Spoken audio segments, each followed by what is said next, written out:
Good afternoon, everyone. This is Bernd Christian Giels again here on my YouTube channel. Today is Tuesday, July 14th, 2020, and I am coming to you from beautiful Cape Cod here in Hyannis. Today I am going to speak about another top influencer, and this is a bit unexpected because I wasn't planning to profile this gentleman until I thought about it the other day after having a brief interaction with him on Twitter. So, this gentleman has been in the media for some time. I don't know exactly how long he has been involved with the channel that you can find him on, but I took notice of him some time ago, and I will admit the reason I first noticed him was because I thought he was very gorgeous, and that tends to catch my eye if I see a handsome man cross my path, especially during the days of COVID when it's challenging to find much of any sort of friendship or companionship at all, since we are being asked to socially distance. So, the gentleman that I am speaking about today is none other than John Iadarola. And John, I hope I have said your last name correctly.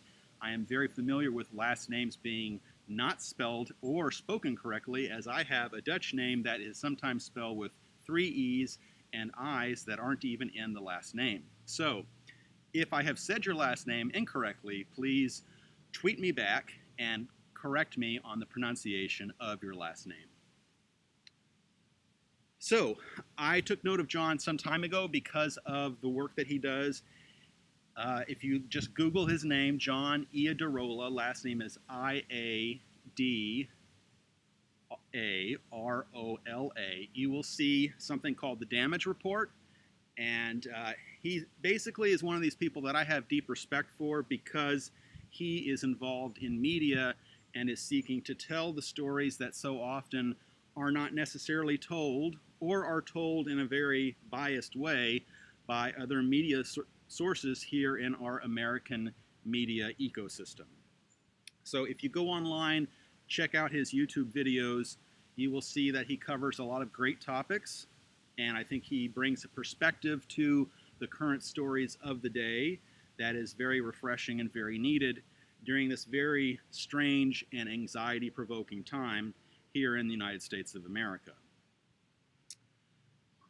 So, more broadly speaking, I wanted to profile Mr. Iadarola because at this point in our nation's history, I think it's extremely critical that we mindfully find sources of information that are credible upon which to build our beliefs and opinions about vital issues of the day.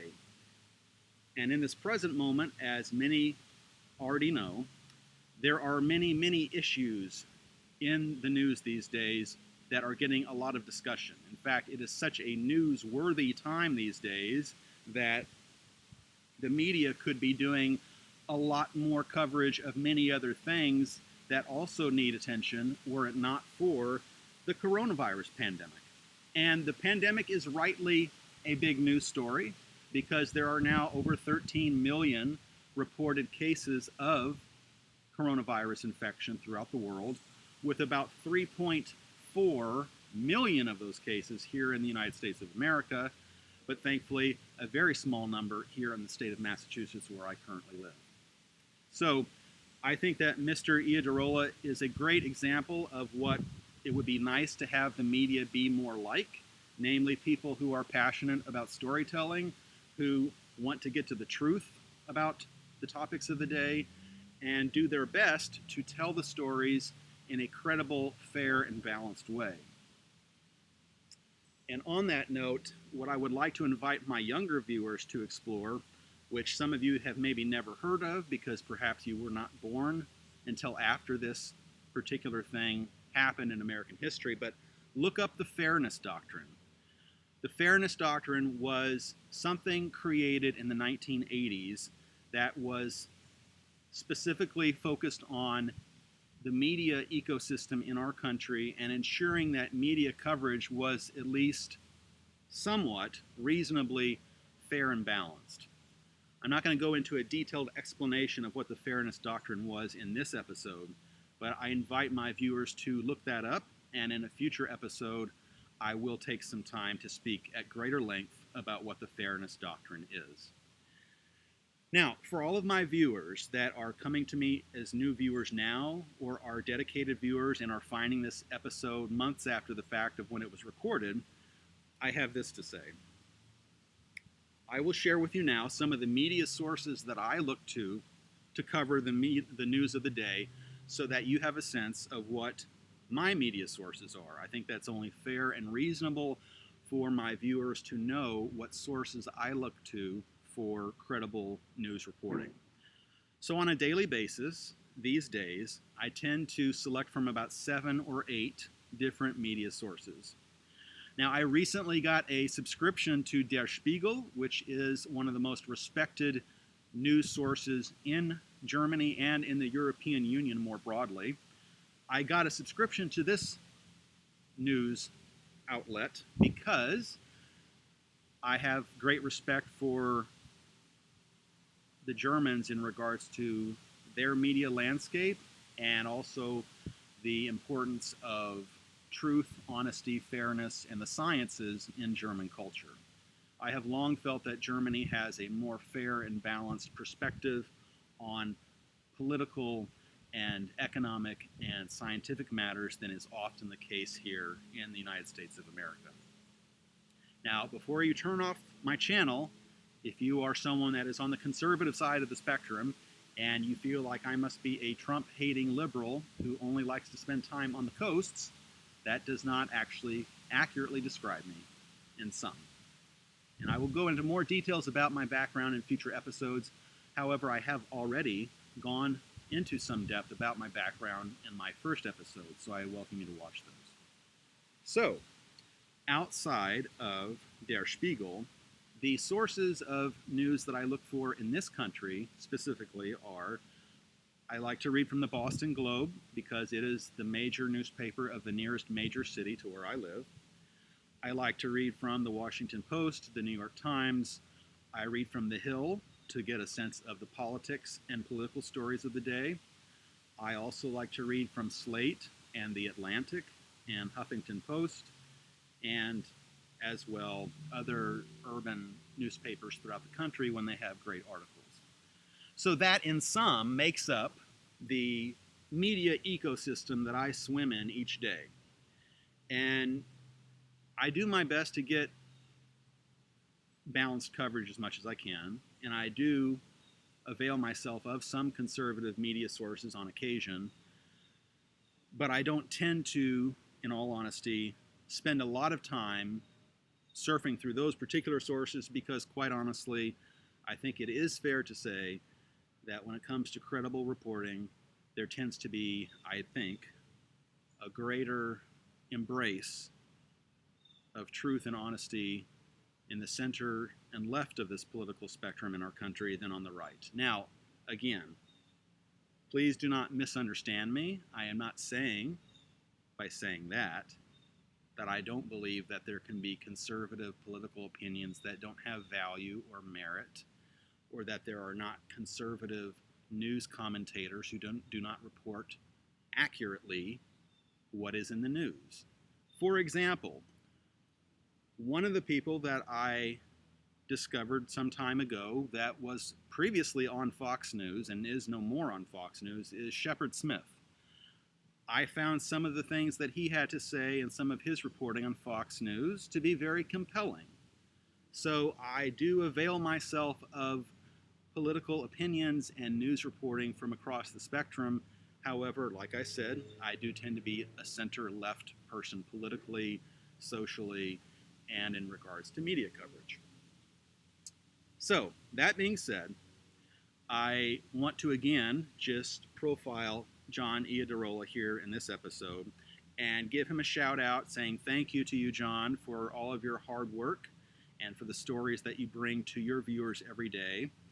I was inspired to make this video after that recent tweet that you posted where you were, I felt, commenting on the sadness and sense of bewilderment that many of us Americans are facing as we live through a very unprecedented time in America in which multiple crises are ongoing all at once, and we continue to see a lack of sufficient leadership from Capitol Hill and specifically the office of the president.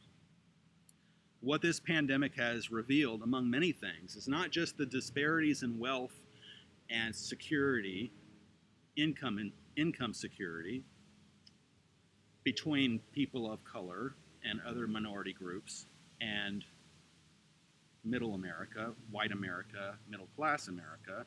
Not only has the pandemic revealed the cracks, the divides between those parts of America, but it has also very sadly revealed how little we have been investing in public health infrastructure in this country for many, many years.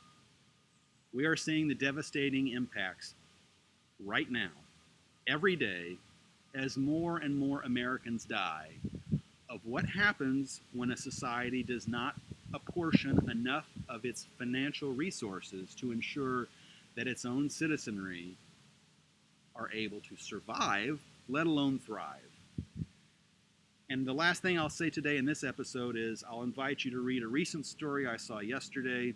I don't remember offhand the source. I believe it was either the New York Times or the Washington Post, but you can just put into Google that there was a study recently done that found that about 5 million Americans had recently lost their health insurance. And so we are rapidly pedaling backwards to a time that is very reminiscent of what our country was like before the 2 terms of President Barack Obama. We are returning to a time with higher rates of uninsured people. We are also finding ourselves now in a time of devastating unemployment, financial insecurity, ongoing environmental concerns related to climate change, and obviously also unrest in regards to our law enforcement community and the expectations that we can reasonably have of our law enforcement community, the people that serve us every day as police officers, detectives, and all the other people, sheriffs and the like. We are also seeing a very large amount of attention now on law enforcement and what should law enforcement's place be in our communities where we live, as well as what the federal government should and can do in regards to that topic. So I want to thank all of you, my viewers, for watching today. This has been yet another one of my episodes featuring one of my top influencers. Today I spoke about John Iadarola of The Damage Report. I welcome you to check him out online. Tomorrow I will be back with yet another episode, and tomorrow's episode I will continue the theme of the public health emergency that we are in by providing some context to what is happening right now. I'm going to share with you, my fellow viewers, what the statistics are about what kills American people. What are the mortality statistics that give us a full picture of what Americans customarily die from in this nation? And I did already briefly speak on this topic in a much earlier episode where I spoke about the COVID-19 pandemic and the industry of firefighting. So you're welcome to check out that episode for some additional related information. And I will see you folks back here tomorrow for yet another episode of my lovely channel. Until then, this is Bernd Christian Giel signing off. You all have a wonderful day.